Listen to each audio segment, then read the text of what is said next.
It's the Pete Callender Show. With more than 20 years as a reporter and radio host in North Carolina, Pete Callender is helping solve the world's problems one podcast at a time. Because he's a giver. And now, here's Pete. What is going on? Welcome to the show. Thanks so much for listening. I appreciate it. And remember, subscribe. It's very simple. You just click subscribe. That's it. You click the subscribe button and then you're subscribed. See how that works? It's very easy. Go to thepetecalendershow.com. And there's also a link there at the website for exclusive content. If you are interested in becoming a patron, click on that link like Lori and Tom did, and Deborah and Dustin, Sam, Krista, Lair, Mark, David, Caddy, WC, Jolene, and Lisa. They all became patrons and they get exclusive content, like, for example, the live streams on Thursday nights. 7 o'clock. It's a lot of fun. It's all at thepetecalendershow.com. So, increased prison time for rioting. This bill cleared the House yesterday, and remember, this is crossover week, where all the bills from the House have to go to the Senate, and all the bills in the Senate have to go to the House. And, I mean, theoretically, this is the deadline. There are ways around it. If you've got a bill, they do a process where they call it gut and amend. I think that's just a real whiff from a marketing and branding perspective. Yeah, I mean, it's gut and stuff, right? That's, you take a bill that's already crossed over, that's already made its way through some committees or whatever, and you gut it, you take everything out of it, and you stuff it with some other stuff, and then you have a new bill. And then you run it again, right? You run it through the process. Gut and stuff. They call it gut and amend, but I like my term better. But generally speaking, if you're rank and file, you got to get your bill through the committees. You got to get it onto the floor of the chamber, and then it's got to pass. And then it's got to do so by the, Thursday the 13th. That is the crossover deadline. And just watching the 6 hours of of debate yesterday, literally 6 hours through the various committees and then the floor votes. Seems like they're moving at a pretty good clip over in the House. They usually have more bills in the House because you got more people. And so they're moving at a pretty good clip. But this bill, this anti-rioting bill, this was the Speaker of the House's bill. So I've got a bunch of audio from that debate because it was pretty interesting, and kudos to State Representative Abe Jones for taking a principled stand. He's a Democrat, but he's also a former judge, and he just lit into the apologists for these rioters, and in his own party. He's a Democrat. And so kudos to him. And we'll get to that in a minute. First, I want to get to this no vaccine mandate by executive order. This did not get a lot of debate. I didn't pull any audio because none of it was really worthwhile. This bill is very limited in scope. It did pass the House, and the bill is an act to prohibit the creation of a vaccine mandate by use of an executive order or the rulemaking process. Okay, so this is essentially telling Governor Cooper or any other governor that you are not allowed to require all citizens to get a vaccine by simply doing an executive order. You cannot do that. And this was run by Representative Kidwell. And somebody asked him, I think it was, there was a Representative Richardson who was asking, well, what about the vaccinations to go to school? Like kindergartners, they got to get all their shots. And what does this affect that? And Kidwell said no, because the governor has not required that via an executive order, right? If he were to do that via an executive order, then that would be a problem. But it says quite clearly, I think, the governor shall not require or mandate that any person receive a vaccination by operation of executive order. Any person who refuses to receive a vaccination under this section shall not be subject to civil or criminal liability for refusal of the vaccine. And then they say that an agency may not adopt a rule that imposes a mandate or requirement resulting in disciplinary action for a person to receive a vaccination as a condition of the receipt, renewal, or reinstatement of a license by an agency. Okay, so it's very, like I said, very limited in scope. For people who wanted this to be, an outright ban on all vaccination passports, it is not. it is not. This is the story from the Associated Press. The measure put forth by Representative Keith Kidwell from Beaufort, Republican, would bar state public health authorities and licensing agencies from requiring North Carolinians to get vaccinated in order to obtain a license of any kind. Okay, so of any kind. Like you want to be, I don't know, a barber. You got to get a license for that, as crazy as that sounds. But you do. And it's perhaps the most mild version of a string of anti-vaccination proposals brought forward by Republican state lawmakers.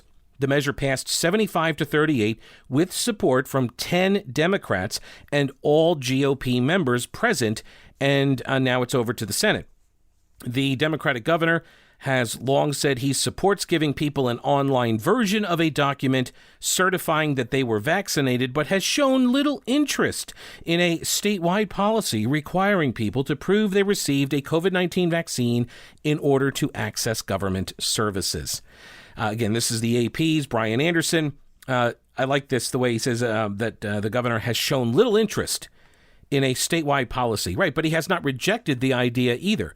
So you could also say he has shown little interest in rejecting the idea. See, it's all in how you frame the narrative, right? Even though people have called on him to come out and reject the creation of a vaccine passport. Now, again, Cooper is not mandating a vaccine passport. He's simply building the infrastructure so the system will be able to function as a vaccine passport when others want to implement it. See, there's a difference. He's building the backbone. That's what they're doing.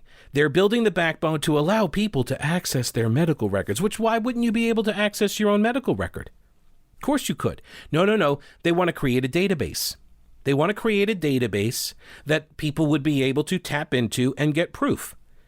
And maybe a business may want to use access to that database to show that somebody had the vaccine. Right?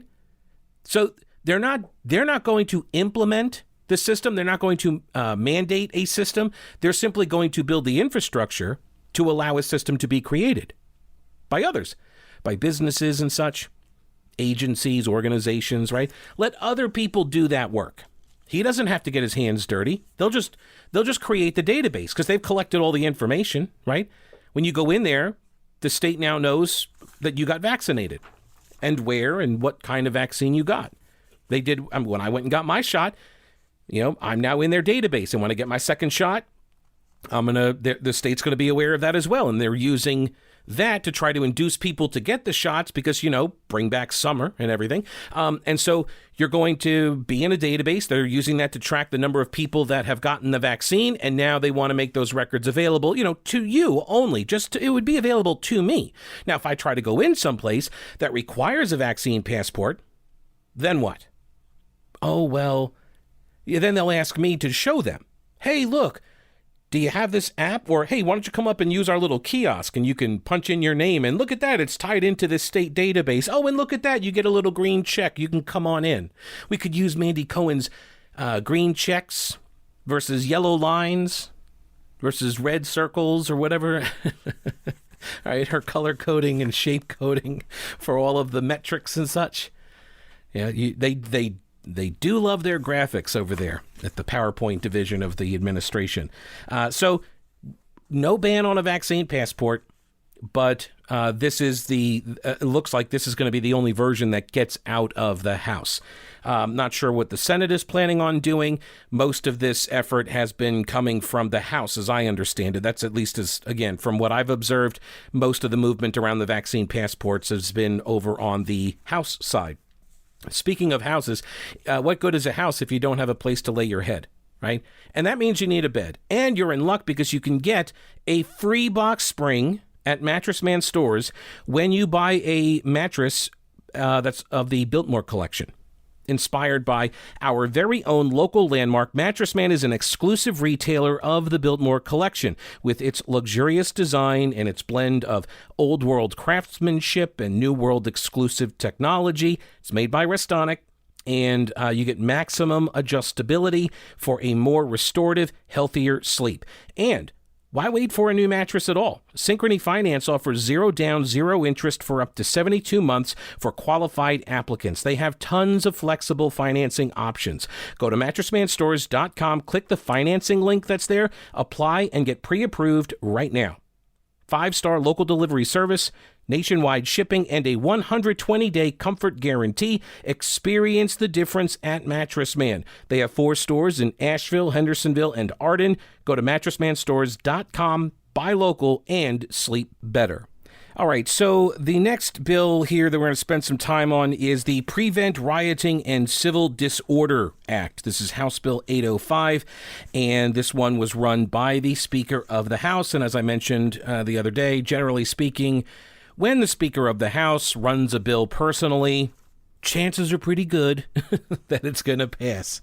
And I went over the details of this in a previous show when it was in committee, some of the objections that were raised by the ACLU, which I don't really... Well, I've got some other comments from one of their policy counsel, their lawyer based in Raleigh, so I'll get to some of her responses. And I'm just like, it's just a dishonest argument. And I guess I don't know, every now and again, like I realize that I am holding people in a higher regard than I guess I should. Like I am expecting more. And I guess I shouldn't be, but I should. I feel like I should. I feel like I'm disappointed and I'm like almost perpetually disappointed in the behavior of these people who are supposedly, I don't know, better than that, and I guess that's my mistake. Anyway, so I'll get to that. But the bill says any person who willfully engages in a riot is guilty of a Class H felony. It also has a provision here if the person possesses any dangerous weapon or substance. Any person who willfully engages in a riot is guilty of a Class F felony if in the course of and as a result of the riot there is property damage in excess of $1,500 or serious bodily injury. That'll get you a 2-year sentence. Any person whose person or property is injured by reason of a violation of this section, they can sue, and they can get 3 times the actual damages. So you're going to hear they refer to this as the damages are trebled, which, like, I've heard that, for years. I've never really understood how that word came about. Anyway, there was another provision that was inserted, though, since I went over this the other day. And this is Section G. The mere presence alone without an overt act is not sufficient to sustain a conviction pursuant to this section. All right. So what does this mean, and where did this come from? This was an amendment that came from Representative Brandon Lofton, Democrat from Mecklenburg County. His amendment, and it makes it clear that simply exercising free speech and your assembly rights, that does not equal a riot. That you would not be convicted simply for being at one of these demonstrations that then turns into a riot. Just being there would not be sufficient to sustain a conviction. I've shared this when we debated this in judiciary. I'm a father of 2 young boys, and following the shooting of George Floyd, when we had our conversation with them to explain that to them, to watch the fear and helplessness in their eyes, it meant a lot to us to be able to take them out publicly where they could be in their community and see people from all different races, ethnicities coming together to publicly stand up and say that this isn't right. And we should not have the chilling effect of discouraging people from going out and protesting and exercising their free speech. So that's the spirit of this amendment, and it's just to clarify so that no one gets confused and thinks that they're subject to prosecution simply for exercising their constitutional right. All right, so the amendment adds that one sentence in there, and House Speaker Tim Moore, a Republican, he said he supported the change. I think it's a good amendment, glad to support it. There's actually case law that says this is already, that you would not be charged under these offenses if you're simply there, but certainly no objection and no harm in making that further clarified in this case. It does not harm the bill in any manner, and it makes it very clear what this bill is designed to deal with, which is those who are going into a protest perhaps, but then turning it into something else beyond that, and those who are simply there at a protest exercising their First Amendment rights should not in any way get caught up in that. Okay, so this is actually the Democrats' argument, and it has been for the last year and a half, right? While we've seen all of the protests that devolve into riots, what have we always heard? Well, they're different. It's different people, right? The first group, they're coming and they're just protesting, and then they're peaceful, and then they leave, and then there are all these other people that show up and they rampage through the city. Okay, if that's true, then fine. And by the way, I do believe that is true. Like, there are way more people that engage in the peaceful marching and stuff than engage in the violence. However, once the violence starts, particularly as it gets later in the evening, once the violence starts, then there's a psychological effect that takes hold among crowds, among mobs. And this was explained, and actually there is a connection to society's mass shootings. And I've gone over this, over the years, but it was a sociologist who did all this research back in the 60s when there were a bunch of riots going on pretty regularly. And he talked about how everybody has a number. So, like, you're walking down the street and you would not throw a brick through a window because you're not seeing anybody else do it, right? Generally speaking, most people don't do that. Now, and then you put everybody together. Now that threshold lowers a little bit. So whereas you wouldn't do it before, now there's an increased chance that you might do it. And when you see others do it, there's an even greater chance that you would do it. And everybody has a, quote, number. And somebody's number is like, I see 10 people do it, and so that's my number, 10 people. Once I see them do it, I do it. And some people's number is 1. Some people's number, very few of them, but some people have a number of 0. They're the ones who start it. So you want to try to get those people out from the crowd, because if they never start it, then the people whose numbers are higher than 0, right, then they wouldn't be engaging in the activity. I know I'm kind of going down the rabbit hole on this, but that's sort of the mentality of the mob, right, when it comes to this kind of violence. So Speaker Moore then opens up the debate on the bill. He says he's trying to strike a balance between individual rights to protest and the collective rights for protection from the riots. Many of us watched last summer and last spring as many of our cities were destroyed, where folks would go out and engage in arson, property destruction, assault, a lot of crimes, and just absolutely unbelievable, not something that many of us have never seen in our lifetimes. We then also saw a display in January of this year where our U.S. Capitol was taken over, the floor of the Senate and the floor of the House, a reprehensible act, something that should never happen, and something that should be punished severely. Well, we can't govern what happens in Washington, but we can govern what in fact happens in our state. And in North Carolina, we saw many instances of individuals going in, committing massive property damage, destroying businesses who were already suffering from closure and reduced business because of COVID-19, to come in and find their businesses and their property absolutely destroyed. Individuals assaulted. In fact, some of the folks who got assaulted were some of the people who were in fact there for those peaceful protests that turned into this. The point is this: we must allow for the free exchange of ideas. We must always stand for the right under the First Amendment for folks to air their grievances, for folks to protest. Sometimes that's yelling, sometimes that's talking calmly. But the First Amendment protects a lot of things. What the First Amendment does not protect, though, is for an individual to go out and destroy someone else's property, to go out and assault someone, to go out and create a criminal activity under the guise of a protest. What this law does is it significantly increases the penalties for those who do these things. Folks who go out and incite riots that end up resulting in personal injury or death are going to go to prison for a long time. Those who engage in riots that result in property damage are exposed to prison time. Those who of course incite this and can be proven, these businesses that have suffered damages as a result can recover treble damages against these individuals. This is necessary to strike that balance between the right of assembly, the right to protect the First Amendment, and the right to protect law and order, basic law and order. All right, so Speaker of the House Tim Moore, this is his bill, and I think he's making these arguments that should resonate with people who have been saying the same thing, right? That, look, we understand there are two different groups of people we're talking about. There are the rioters, and then there are the peaceful demonstrators. And we're not talking about the peaceful demonstrators. But it seems like there are a lot of Democrats that can't stop conflating the peaceful demonstrators with the rioters. You'll hear what I mean in a minute. First, hear this, okay? You're a police officer. You're like one of the 4 left in America still willing to do the job. Right?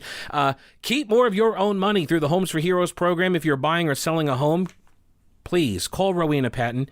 This is a national program. It is open to police officers as well as firefighters, healthcare professionals, educators, and members of the military, veterans, active duty, and retirees. She's given back about $800,000 so far to local folks in those 5 professions. You get 25% back from the Realtor commissions. And there is not another Homes for Heroes agent in the Asheville area. So give her a call, 333-4483. That's 828-333-4483. MountainHomeHunt.com is the website. That's MountainHomeHunt.com. And start packing. So the Speaker of the House, Tim Moore, says that his bill, his anti-rioting bill, and the amendment that got attached to it, amendment run by Brandon Lofton from Mecklenburg, a Democrat, that this is all aimed at dealing with the people who want to do damage. We cannot have another situation where folks get charged with going out and committing these crimes only to be processed through and released within just a few hours. Very few buildings in downtown Raleigh, for example, were spared damage on the nights that this happened. One thing that I found very ironic, and I see Representative Jones right there, the courthouse in Wake County, which is the place where a person can go in this county to seek justice, was in fact a primary target of that, the destruction of that. The folks who committed the looting, the damage, the ones who did the damage, they weren't picking and choosing. They were destroying everything at will. They destroyed businesses owned by a number of folks. I actually was here that weekend that this happened. Walked downtown and saw the business owners who had lost their businesses, many of whom have closed and have never reopened. I remember there was a gentleman over in the Moore Square area who had opened up a high-end sneaker shop. I didn't know what all they were, but my oldest son knew what all those sneakers were. Had these sneakers in there, had talked about how he had built this business. Everything was stolen, wiped out, everything destroyed there. The CVS just down the street, which actually is the pharmaceutical location, many of the folks in Wake County that need to get to the access to their prescription drugs, was burned. The little DGX was destroyed. I mean, it was just random. That wasn't expressing an opinion on something. That was just destruction of someone else's property. I saw firsthand guys going around with skateboards, smashing the windows out. People driving up and down the road at a high rate of speed. A shooting. Saw objects on fire in the middle of the street. It looked more like Benghazi than Raleigh. One of the provisions of this bill, if it becomes law, would be that a defendant could be retained in custody for no more than 2 days, 48 hours, from the time of arrest without a determination made under this rule by a judge. So, in other words, you can bring a person downtown, have them booked, basically, and then kept for 2 days. Why? To keep them from returning to the scene of the riots. Because that's what was going on. People would get in front of a magistrate. The magistrate would say, well, here's the rule and here's the law and it's such a low misdemeanor and you're free to go. And then they would trot right back down to the scene of the protests and continue with the rioting. And so the bill would seek to limit that from occurring or give a judge the option to keep somebody in jail until the riot has ended, essentially, which does pose some questions about due process. Because, I mean, like if I go down and I commit if I assault somebody, I can get out sooner if it's not during a riot, right? If I commit an assault on somebody, then, and you do too, but you did it during a riot, you would be held for longer than me. Is that equality under the law? Well, I don't know. Then, because on the other side of that argument is the idea that, well, I'm not going back to the scene of the riot, right? You would. So maybe the circumstances require a different approach. Cecil Brockman, a Democrat from Guilford, said, well, what happens if somebody's trying to protect their neighborhood and ends up fighting with a rioter? Would they then get charged under this bill? If the person's going around destroying property, of course, they have to be seen doing it. Now, I'm going to say this. There's no way, even with this bill, that you're going to catch everybody. If you've got 1,000 people or 2,000 people in downtown Raleigh destroying property, you're not going to catch everybody that did it. But they're going to, you catch the ones you can with video.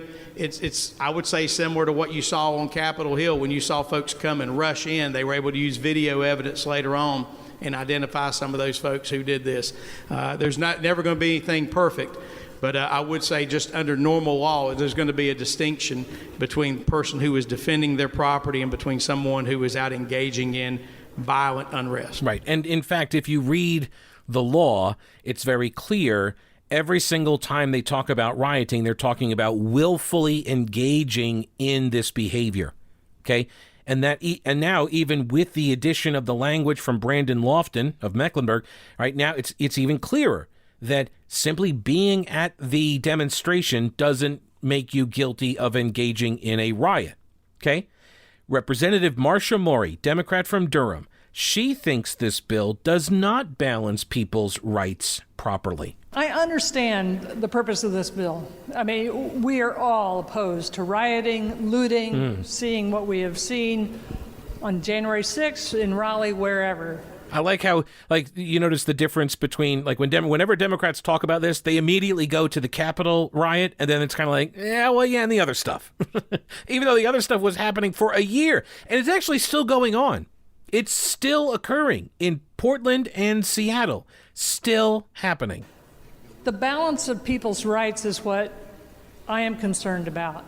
The people that are out there exercising their First Amendment rights to assemble and free speech, and we need to make sure their rights are protected, and they are not swept up into those who form criminal intent. All right, so here's a good indication, for me at least. If I'm the cop, I'm out there. If I see you with a brick in your hand throwing it through a window or at a person, I'm gonna think you are rioting. If I see you and you're standing there, or you're chanting, you're walking or whatever, and you're not, throwing a brick through a window or at a person, I'm gonna think you're not rioting. That's just me.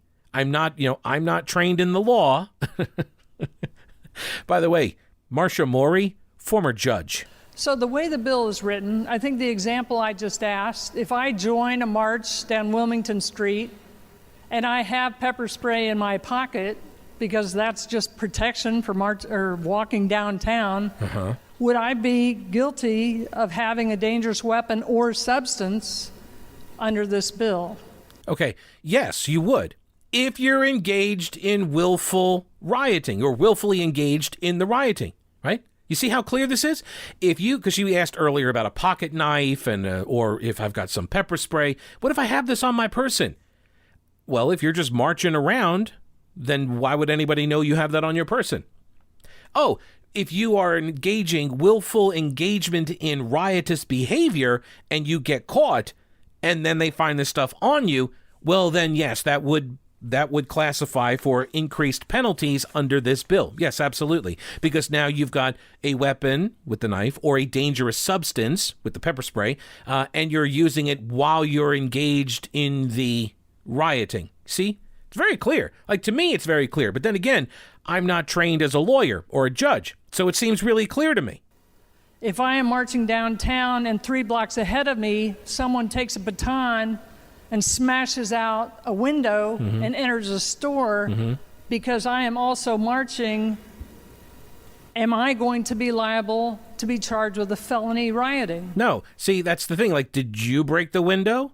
No, you didn't. Now, if you enter that premises and start stealing stuff, well, now you might be engaged in the rioting behavior. You see how that works?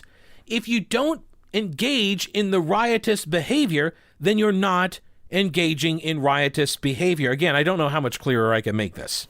What is an overt act? And I think the amendment greatly improves the bill, but is chanting an overt act? No, chanting is not an overt act. It's not an overt. Chanting does not. She should know this law. She's a judge. She's a lawyer. right? Like, she should know that chanting is not an overt act of violence.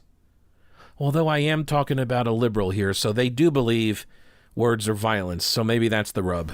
We don't know. We do know. Oh, my goodness. The other issues I have with the bill, someone who is brought in, maybe late at night, usually late at night, does not have the right to go before a magistrate. Even someone that's brought in with assault with a deadly weapon, intent to kill, inflicting serious injuries, has a right to get a bond set by a magistrate, but not someone who's brought in under this bill with rioting. The last provision that I have concerns about is treble damages.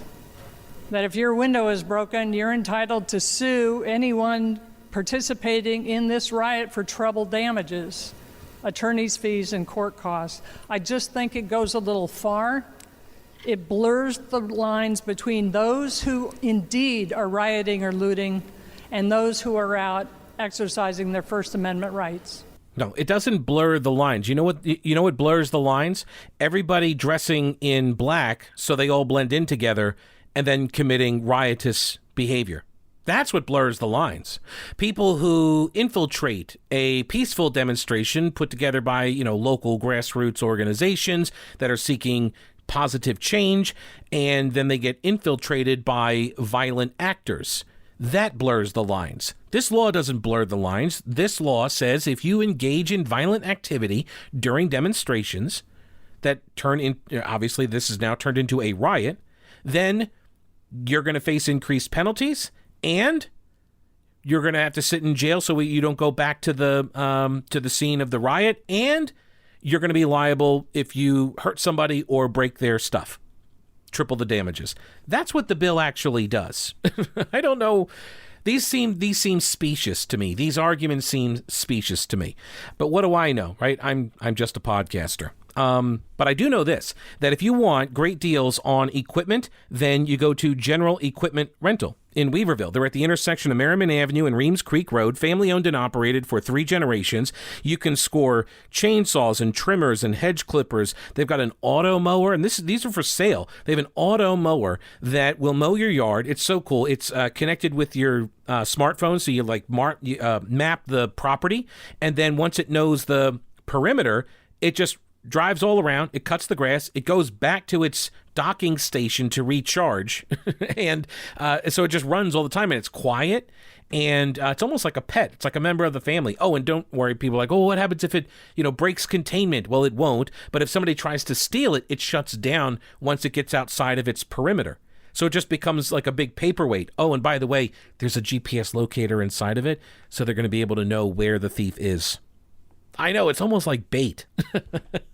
It's bait for the bad people. But it does a great job. And you don't have to worry about it getting stolen because it's going to be useless except as like a geolocator for the thief, for the cops to go track down. That's the Husqvarna Auto Mower. They are your official licensed Husqvarna and Honda outdoor power equipment sales and service provider. General Equipment Rental. Go to the website generalrents.com.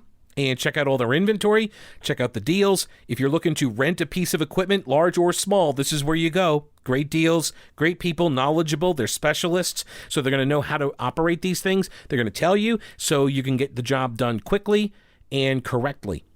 Go check them out. General Equipment Rental in Weaverville, and think outside your toolbox.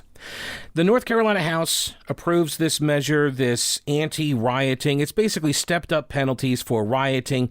A lot of Democrats were opposed to it. I went over some of the arguments that came from Marsha Mori. I don't find them compelling or persuasive. I also don't find the arguments from the ACLU persuasive.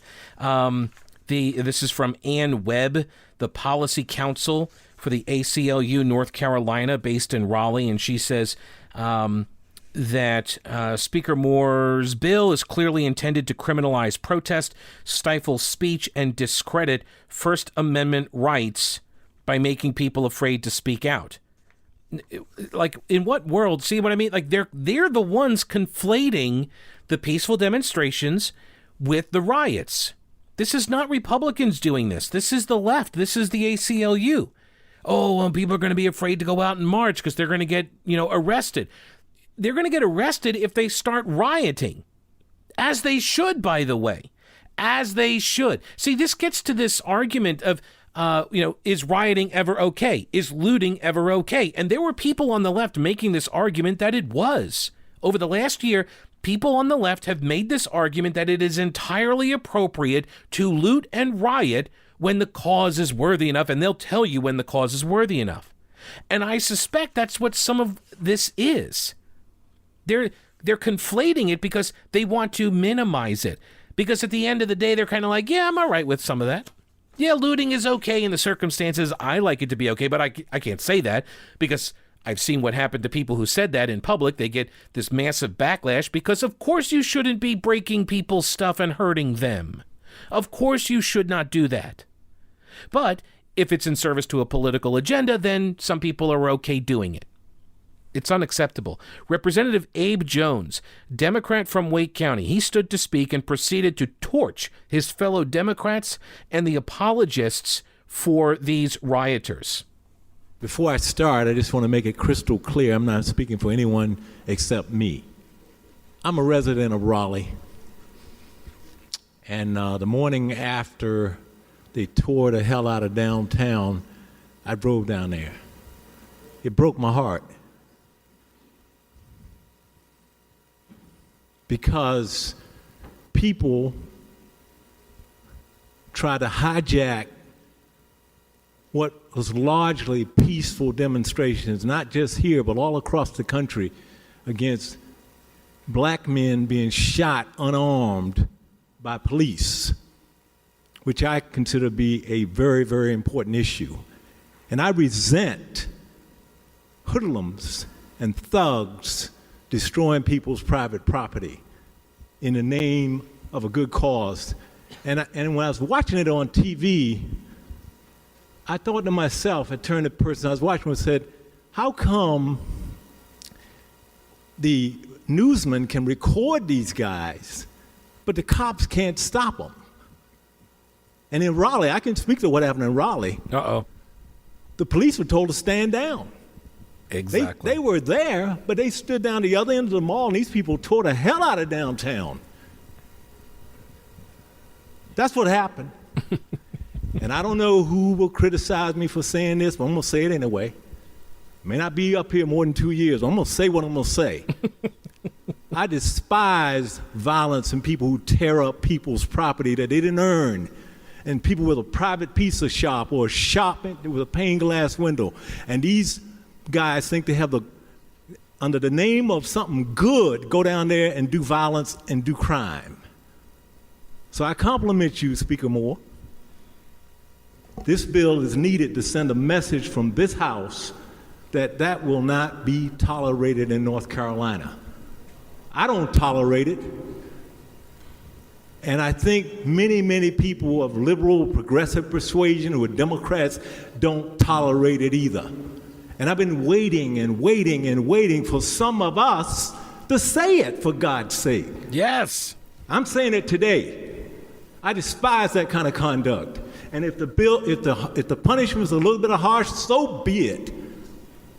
So be it. Because when and let me speak to that one line that Judge Morey brought up. It reads, willfully engaging in a riot if it results in either property damage of $1,500 or more, or serious bodily harm, or if the participant has a dangerous weapon or substance in the participant's possession.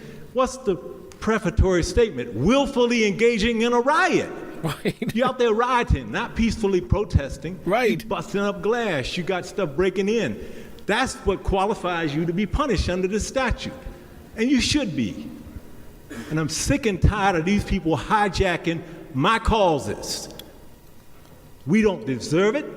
And I'm joining with you in voting for this. I don't care who you are. Well, whoever you is that votes for this, I'm voting with you. I didn't check my position with anybody. And I apologize to anyone who may be offended by anything I've said. But I've spoken the truth as I know it. And as long as I'm in this body, I will always speak the truth as I know it. That's the truth. Thank you. All right. So that's Abe Jones, Democrat from Wake County. Is that a glimpse of sanity?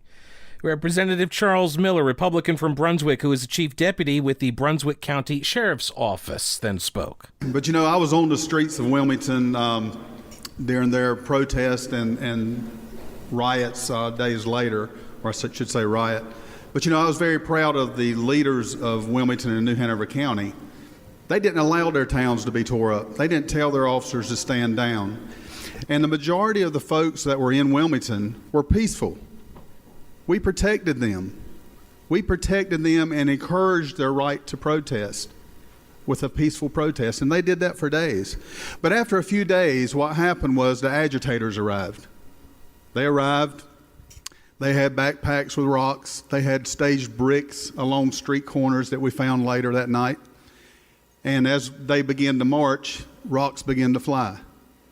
I dodged 2 bricks myself personally that missed my head by about 2 inches. They threw frozen water bottles. They actually threw a fireworks mortar that when it exploded behind me, I thought that I was blown apart. I mean, it shook my insides. Now, folks, it's hard to describe. But we didn't arrest but about 7 people that night. And the reason we didn't is because we protected the peaceful protesters and we picked the ones out of the crowd that was raising the hell, as you said. And the leaders of Wilmington did not allow their storefronts to be tore up. The sheriff of New Hanover County and the sheriff of Brunswick took a strong stance. And we picked the ones out of the crowd that was causing the problems. And we protected the ones that wanted to peaceful protest. So that's why I support this bill, and I would ask for everyone in this House to support this bill. As Representative Jones said, let's send North Carolina a message that we're not going to tolerate this. All right, something else you should not tolerate, knock off military surplus. That's the worst, okay? Get you some real U.S. military surplus at Old Grouch's Military Surplus in downtown Clyde on Main Street. Been there for 30-plus years now. The shop is open Monday through Saturday. Real U.S. military surplus, so you know it's quality, right? Because it's American-made. And he's got tons of stuff. He gets new stuff in all the time. So you want to check back regularly. He's got backpacks and ammo cans, camp stoves, first aid kits, all sorts of materials. Every now and again he gets in body armor, although that's getting tougher and tougher to locate. For some reason, I wonder why, I don't know. Anyway, Old Grouch's Military Surplus, oldgrouch.com is the website. Tell him you heard it here on the podcast. That's oldgrouch.com. So one of the primary sponsors of the bill, Representative Alan McNeil from Randolph County, is a Republican. He said he does not want North Carolina to turn into Portland or Seattle. I was in law enforcement for 32 years, and fortunately, I was in a small town in a rural county, so we didn't have a lot of rioting, but I've been on the scene in peaceful protest, and I've been on the scene when there were mobs there. And believe me, I know the difference. I know what a peaceful protester is, and I know what somebody is there for when they're there to break windows and set things on fire. I know the difference, and I think everybody in this room knows the difference. I concur. You don't have to be real brilliant to determine them. And I've been through riot training. It was several years ago. But we were never trained to just go out and arrest everybody. We were trained to find out who the instigators were in the crowd and try and take them out, because that's the ones that keep things stirred up. That's the one that stirs the crowd up and gets them ginned up and gets them ready to do these things. And you can take this bill and you can pick it apart and look about what the different definition of a dangerous weapon is. That's crazy. The bill states at least 7 times willfully engage in a riot or willfully incite a riot. That's what the key words of this bill is. If you're there peacefully protesting and you've got a pocket knife, if it's in your pocket and you're not doing anything with it, if you're not trying to assault somebody, if you're not trying to cut somebody's tires, I don't think anybody's going to bother you. But if you're willfully engaging in a riot and you've got a dangerous weapon, I think the courts are smart enough to figure out what a dangerous weapon is. I would agree. Of course they are. This is the thing that kills me. She's a judge. Marcia Morey's a judge, and she's up there arguing that lawyers and judges are too stupid to understand how this would apply. Give me a break. It's this one. It's just a weak argument, and it's a weak argument because there isn't really a strong argument against this. There isn't. Representative Marvin Lucas, then, he's a Democrat from Cumberland County. He thinks that most public officials try to accommodate people who have been aggrieved, and that's the impetus for these protests. But listen to the end of this comment. There may be just a few folk who are still products of the old civil rights sit-in movement. I'm one of those. And I have an affinity for the rationale for the cause.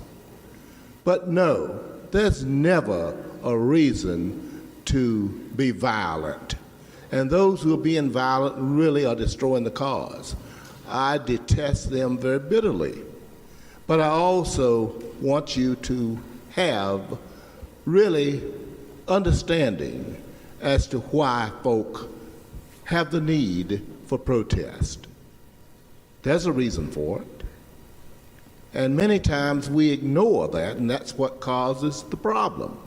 So here you go. This is sort of the conflation, right? This is like, whoa, no, I detest all of the violence. I'm against all of that. It's terrible. It shouldn't happen. But, the reason why it's happening is because you guys aren't listening to us. When we take to the streets and we start, blocking traffic and everything, and that's not enough. So, apparently we're going to have to destroy a whole bunch of stuff in order to make you do what we want you to do, which is, I don't even know, because what does Antifa want? Because if they're the ones doing the destroying, I don't know. It's an idea, right? That's what we were told. It's just an idea. So who do you negotiate with to get them to stop doing it? So let's be cognizant of the circumstances that caused, or maybe you don't perceive that there was a cause, but there has been. And let's respect those who have that impetus for the cause. Okay. I initially stated very vehemently that I probably would oppose the bill. I don't now. What? Because I've changed my mind. And we all ought to feel that way. Whenever we're convinced that there's a better way, let's address it. And if we all here collectively really speak out as individuals against the immorality or the systemic causes that precipitate the rise of what happened last summer, I think we won't have the need for this. I really don't. Right. So if you just listen to the protesters, the peaceful protesters, then there won't be any need for the riots. I guess. I don't think that the people who are engaging in the riotous behavior, I don't think they really care about the cause. I think they're just piggybacking on a breakdown in society in order to get stuff for themselves. I do. I think that's what a lot of that is about. And then some people are just in it to, overthrow the society and the government and the infrastructure that we use to order the society. They are insurrectionists. And you can apply that if you want to the Capitol riots, and you can apply it to what's happening in Portland and Seattle, right? People who are trying to tear down the infrastructure of the society. Because when you start pulling that stuff apart, it crumbles pretty quickly. This is all, talking about ideas and Antifa, this is the idea that we are all going to follow these rules and that we all get held accountable if we don't follow the rules. That's the concept. And if we abandon the concept because we want you to do what we want you to do and you're not doing it, and so I'm going to abandon the concept and I'm going to use force and intimidation to make you do these things, well, now that's no way to preserve a society. Again, what do I know? Just a podcaster. Here is Representative Amos Quick, Democrat from Guilford. He says he, too, detests the riots and the destruction of the property. But I want to remind this body that there was this thing called the Boston Tea Party. I've heard of it. And the response to the Boston Tea Party was the British government hammering down on those who had protested. And there are four things that the British government did. Number one, it ended the Massachusetts Constitution. Number two, it ended free elections for town officials. Number three, it moved judicial authority to Britain and British judges. And number four, it required the colonists to pay for the tea and to quarter British troops on demand. The reason I bring that up is that as Representative Lucas said, we can impose all the laws we want to after it. In fact, in one committee, I brought up the point that the bill was titled Prevent Riots. That's not going to prevent riots. Still is. Harsher penalties are not going to prevent riots. What's going to prevent riots is to get to the root causes of the reasons why people are protesting and why unlawful people come out and join in and disrupt the peaceful protest of people. So I submit to you, we've tried this. It's been tried before. We can toughen penalties and make tougher laws. It's been tried before. Britain tried it. But the American spirit, the yearning for freedom, endured. And the peaceful protesters that are on our streets who are yearning for freedom from any type of oppression, that spirit will endure. Whether we pass laws here like this or not, that spirit will endure. Okay, so that's Amos Quick. All right, I get his point, right? That if the cause is just and that you can try to, heap penalty upon penalty, and if the cause is just, people are going to keep protesting, right? And I get that. But again, he's also conflating this, right? He's like, well, we're out in the streets, we're demonstrating, and we're doing it peacefully, but because you're not listening to what we're saying and you're not doing what we tell you to do, we keep protesting, and then that's attracting the people who are engaged in the violence. And, you guys got to be aware of this as well, that the people who are engaged in the demonstrations, is there some level of responsibility that you should take to police your own demonstration? Right? Don't you think? And look, a lot of these organizations do. A lot of demonstrations and the people organize them, the grassroots activists, they work with police in a lot of cities in order to make sure that their demonstrations don't devolve into violence. Right? Because they like their town too. Right? They enjoy shopping at some of these stores as well. So this bill did pass. It did pass. And it passed by a vote of 88 to 25. Every Republican voted for it, and there were a bunch of Democrats that also voted for it. That 88 in support is enough to override a gubernatorial veto. So here are some of the notables that voted yes. John Ager, Wesley Harris, Rachel Hunt, Carolyn Logan, Nassif Majid, Brian Turner, among others. Now, among the no's, I thought this was interesting. John Autry, Terry Brown Jr., Becky Carney, Susan Fisher, and Brandon Lofton. Brandon Lofton. You heard him earlier. He was the one who ran the amendment. He proposed the amendment to this bill that said mere presence alone without an overt act is not sufficient to sustain a conviction pursuant to the section. So he gets the amendment put into the bill and still votes against it. Oh, my goodness, politicians, right? By the way, a couple of related stories here. Florida signed its anti-riot plan, or law rather, and that's now on the books. Governor Ron DeSantis wants to get tough on rioting, and he too cited the storming of the U.S. Capitol as an example of why the crackdown on mob violence needs to be approved by state legislators, which is kind of funny. Like, all of the people on the left that are like, we need to crack down on these people. Like, I agree. Here's a bill. Like, well, I'm not so sure. Why? Why are you not so sure? I mean, you're citing the Capitol riot. Like, don't you want to crack down on those Trump supporters? Don't you want to hit them where it hurts? Increase the penalties for them? Right? Oh, you're afraid. Are you afraid that, like, the vast majority of the people that have been doing the rioting are not Trump supporters, and so this might adversely affect your base? Just spitballing there. Thanks for listening. That is a wrap for the episode. I do appreciate it. This bill now goes over to the Senate. Remember to subscribe to the podcast, thepetekallenershow.com. We'll talk with you later. Don't break anything while I'm gone.